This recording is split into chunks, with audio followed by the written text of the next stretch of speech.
inequality. So we say that inequality is one of the greatest challenges that we face right now. For example, here in Oslo, in Sagene, people die on average 8 years prior to people that live in Vestre Aker. That's called the death, the class death. In Norway, 77 out of the 100 richest people in Norway have inherited their wealth instead of worked for them. At the same time, 10% of children in Norway live in poverty. So we have a great divide in Norway. And also in the world, as we all know, inequality is rising. 5%, 5 men earn or have the wealth of 50% of the population. So what are we going to do about it? Here in Oslo, we are last election in 2015. We got 5% here in Oslo, and we are now in we have a cooperation with the Labour Party and the Social Left Party and the Green Party, and we want to continue that after the election. Of course, we want to have a better mandate, and I also hope to be in the city council. One of the things the policies that I would like to work for is the housing market here in Oslo.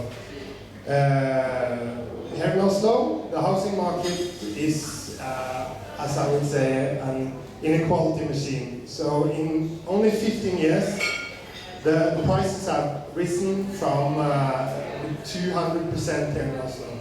So it's now one of the cities in Europe with the most extreme housing markets. A nurse can now only afford 5% of the market, and 9 out of 10 that wants to get into the housing market needs help from family to get into the housing market. And 16% of the apartments here in Oslo, they are owned by someone else than the ones that live in them. So the solution is that we want to build 20% affordable houses here in Oslo. And the best part is that that's something that we can regulate for right away. So we can just say to the builders that we can build affordable houses, houses that are under the market price and can also be sold at a lower cost. So I will just go in for landing and say a vote for it is a vote for less inequality here in Oslo, in Norway, and in the world. And thank you so much for listening. Thank you. That was within the time frame. We are very happy to hear back from Mr. Mikkel Øyvind. I would like to invite Mr. Arne Hobbit from NTG as our next speaker. Thank you. My name is Arne Hobbit. I'm the 10th candidate for the party you've all heard of, NVG and Miljøpartiet. What the Green Party is trying to achieve is a modern society in balance with nature. That's our planet and that's our home. We fundamentally believe that all life on this planet has intrinsic value. And at our core, we hold the concept of solidarity very dearly. To us, that means solidarity with our fellow citizens, it means solidarity with children, and it most of all means solidarity with future generations. And of course, solidarity with the rest of the world. But also, it means solidarity with nature itself. From the forests to the oceans, and with all the life that lives there. And I'm going to try something now that my advisor advised me to try, and that's going to be quite exciting. Because, in the words of the 8th century very renowned teacher, Shankar Acharya, Serva kan vi dan bra. And to those of you who are not experts in Sanskrit, this means all this is God. I'm not a religious man, but you get the meaning. So how does this pan out in the city politics, local politics in Oslo? This means, number one, we're going to have to reduce emissions. Number two, we're going to have to create a friendlier and greener city. And number three, we want to make sure that everybody, and I mean everybody, feels welcome. Number four, and this is probably the most important, ensuring that Oslo is not only a great city for people who live in Oslo, but for the rest of the world. So, back to point one, emissions. We introduced climate budgets, car restrictions, bicycle lanes, more pedestrian areas, and an expanded public transport system. And toll roads. Toll roads, the hot topic. Everybody complains about toll roads. But I want to make one thing very clear. We as a party are very against toll roads if all they do is financing bigger roads. But we are in favour of toll roads if they work like they do in Oslo, where the money goes to providing alternatives to the car, for example, public transport or bicycle lanes. Number two, a friendlier and greener Oslo. What do we mean by that? Well, could be a very simple thing. Planting 100,000 trees in Oslo, protecting the forests that surrounds Oslo, and ensuring that more areas are protected, protecting the Oslo fjord and all the islands, and of course protecting all the wildlife. As you may know, we already have a wolf pack in the eastern forests outside Oslo. Three, everyone being welcome. That means fundamentally fighting for equal rights for everyone, everywhere, at all levels. But it also means simple things like including meals for healthy meals for kids in school, in kindergartens, for our senior citizens, and making sure that there's always a vegetarian option available. And prioritising safer roads around our schools, that means car-free roads. Four, the most important one, being the best we can for the world. Making sure that Oslo uses its buying power, for example, to change markets and change the way products are produced. And we're exporting, quote-unquote, these ideas. And we've already started exporting these ideas. The concept of a climate budget is now being copied in cities around the world. City planners in cities like New York and other places in the world are looking to us to see what we're doing. And together with the two other parties that we're collaborating with in Oslo, we're very happy that we're finally Oslo has been nominated and elected as the European Green Capital of 2019. We're very proud of that. And lastly, we need to do what we can for the world because we can. And it's important to remember it's the world's poorest people who suffer from climate change and environmental damages. So what we're doing, fundamentally, is we're starting at home to help change the world. And with that, I'd like to thank you for listening to me, and I urge you to use your vote. Thank you. Thank you so much, Mr. Arne Hovet, representing MDG. Really good to hear. Finally, here amongst us, amongst the invited politicians, we also have some inspired stories to share with you a little bit later. I would like to invite now our Deputy Mayor, Kenzie Kuranga.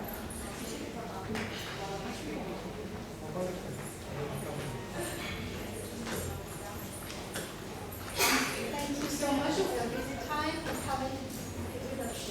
Of course, thank you. So the camera's there? Yeah, good. Okay, okay. Hi, my name is Kamzi. I'm the Deputy Mayor of Oslo. I represent the Labour Party, which means I'm a social democrat.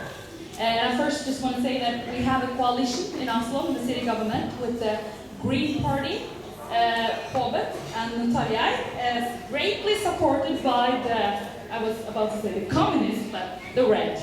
Thank you. I think that my vision for Oslo is to create a greener and a warmer city, which means we need to address the greatest challenges in the world, in Norway and in Oslo, and give political answers to those challenges.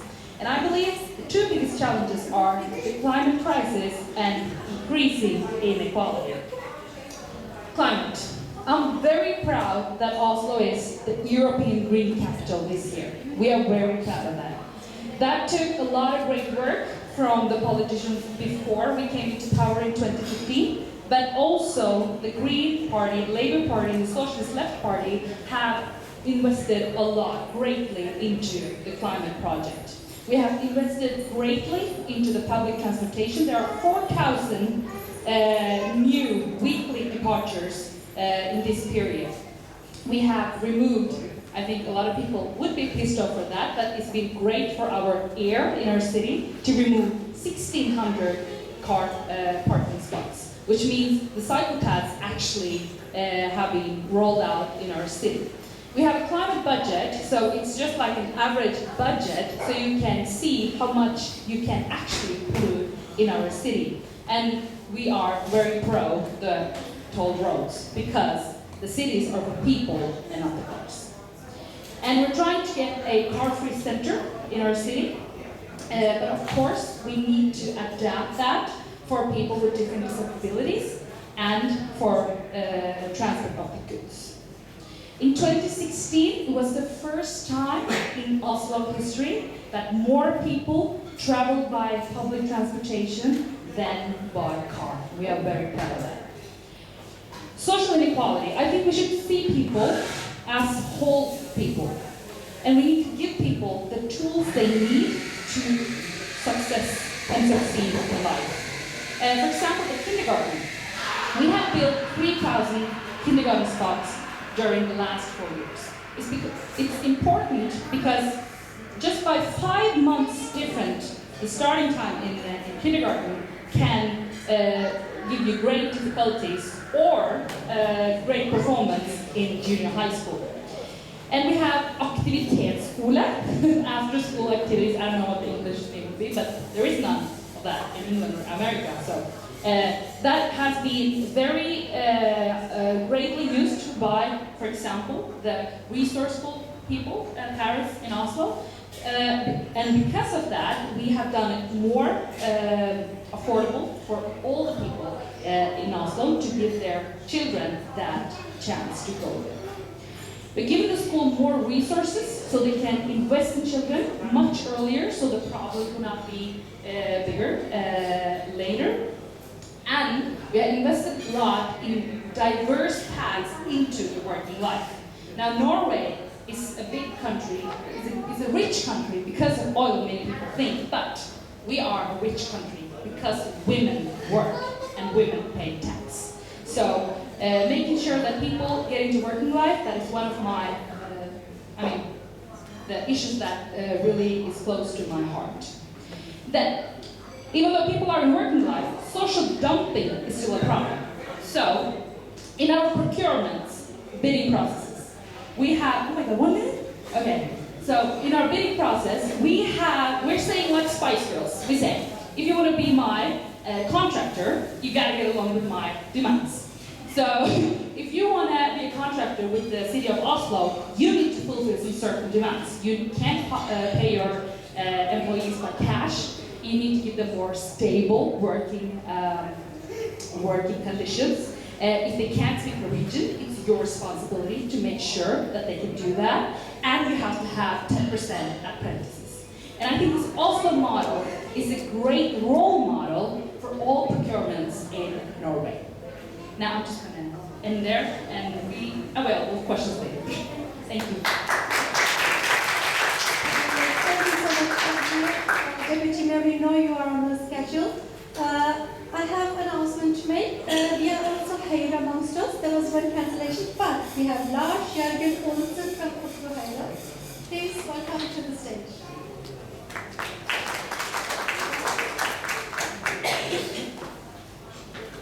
Good evening, and thank you very much for this kind invitation to participate in this event. My name is Lars Jørgen Olsen. I represent Oslo Høyre. Høyre, on the traditional political axis, left versus right, would be a center-right party. So we're a little bit to the right of Arbeiderpartiet. Our party has some guiding principles when we devise policies, we put emphasis on family values, respect for diversity, personal freedom, and social responsibility. We believe in a market economy and private enterprise. In this municipal election here in Oslo, we have 4 key issues that we would like to put emphasis on. The first is to provide high-quality education to all children in Oslo and equal opportunities for all children who goes to our schools. We want to provide better public transportation. We want to have an inclusive city, a city where you feel welcome, whether your name is Ola or Aisha. And we want to improve the care for the elderly in our city. When it comes to education, 1 of every 4 children who just started in grade 1 in our school 2 weeks ago has insufficient skills in the Norwegian language to actually participate fully in the normal classroom activities. We want to make sure that all children will have the ability to master the Norwegian language before they enroll in school. That's why we believe already in the kindergartens that we need to survey the language capabilities of all children so that we can identify those children who need extra support in kindergarten and to make sure that they actually master the Norwegian language before they start in school. We want to put emphasis on the core subjects in school, that would be reading, writing, and mathematics. And we want to prioritize the school economy, make sure that all schools have sufficient funds for updated textbooks, sufficient funds for teaching salaries, rather than to provide a so-called free meal for everyone, which is not free, it's going to be paid by the city. And we want to prioritize post-tax money to improve the quality in the schools. We also want to ensure that all students in high school have the right to choose which school they would attend. When it comes to public transportation, we have actually a good public transportation system in Oslo, but we need to improve it further if you're going to reduce the number of people using cars on a daily basis. The biggest source of climate emissions in Oslo is actually from fossil fuel cars. And the best way to reduce those emissions is to make it more attractive for people to use public transportation in Oslo. That's why we want to develop a new underground metro tunnel, which opens also more of the inner city of Oslo and connects it to the metro system. So we want to have new metro stations at Grünerløkka, Sagene, Ullevål Sykehus, and Bislett. That will also provide an opportunity to have 5 departures every 5 minutes all across the city. We want to make sure that everyone who comes to our country will have the ability to learn our language so that as fast as possible they can participate in our society and get a job or education. When it comes to the care for the elderly, we believe it's important that people, our grandmas or our mothers, fathers, have the right to choose when they get old, whether they should have services provided by a public entity or by a private entity. Regardless of their choice, the city shall pay for it, but we believe that diversity and competition between the private and public entities will improve the quality services for everyone. Thank you very much for providing me with this opportunity. I hope that you all choose to use the right to vote during the election. Thank you. Thank you so much for representing Høyre, Mr. Lars Jørgen Olsen. We have now, I have some questions. So Bradley, would you like to help me with the microphone? Whomever There is a special question or agenda that has been going on in the Norwegian media that is about the toll and toll prices. I would like to have a concrete answer. What are we actually paying today? May I have a question? Ask Venstre about this. What are we actually paying? What is the whole fuss about?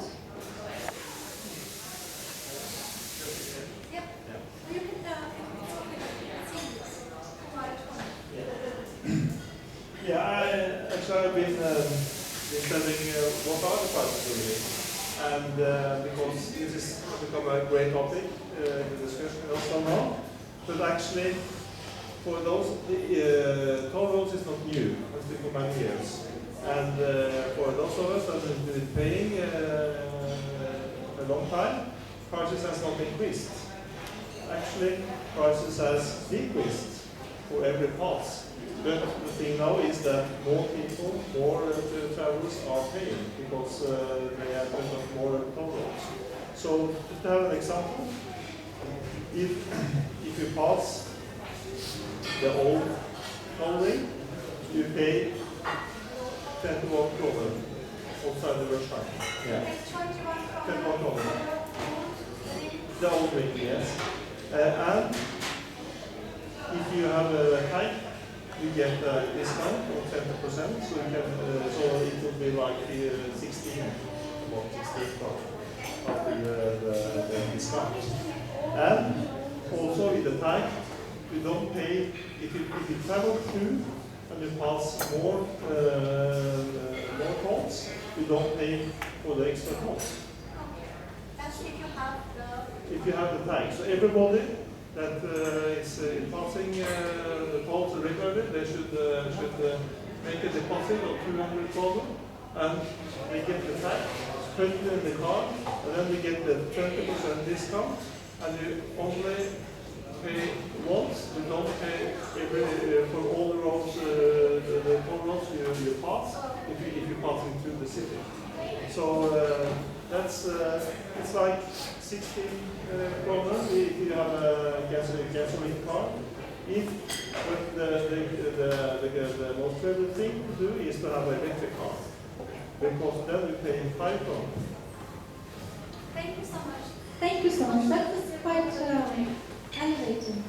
I also have another question about what are the plans to make Oslo a top 10 global cities compared to other European. Okay, so what are your plans for making Oslo even better as a city in a European setting? Anyone?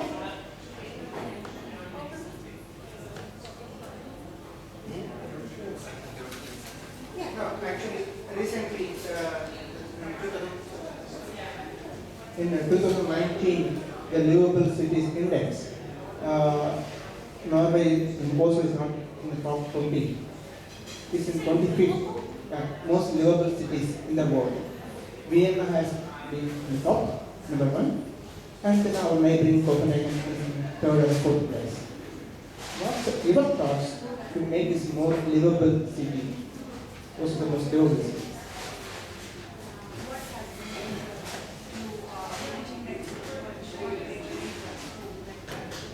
Yeah, if we just yeah. Actually, they were indexed based on recreation, housing, economic environment, and consumer goods availability, and public transport services, and then potential social environment, as a political social environment, of course, natural environment, that is the biggest topic, and then medical and health services, and then school and education, socio-cultural environment. These are the main 9 topics they were evaluating these cities. Okay, so I think you want to say something about the 20? Yeah, please. I'll be super quick because it's almost impossible in a few minutes to cover all these topics on the livability index. But I think from our party's perspective, the most important thing is obviously to, like I said in my speech earlier, is to make sure that Oslo is as green as possible. And by that we mean, and green is a buzzword, right? But it means more green areas within the city, more spaces within the city where you don't necessarily have to pay to be. That's the reason why we're putting up all these benches and parks around the city. Obviously, public transport is a fundamental thing for life quality. Oslo is a little bit lucky because we already have a very large percentage of people using public transport. It's very, very important that we keep on growing public transport and expanding it and making it sort of fine-masked. That's very important. And the other one is, I think, well, coming from the Green Party, I always have to speak for nature. And I think actually Oslo taking care of the nature that we have, because Oslo is very special. Oslo's got a fantastic forest, 2 big forests right outside the city, and the fjord. So we actually have a coastline, quite a big one as well, and islands. And I think it's quite fundamental for people's quality of life that we protect these areas and protect them more than we do today. Yes, yeah. Yeah, thank you. I'm still Sigurd Löfring from University of Uni, and I'm the fourth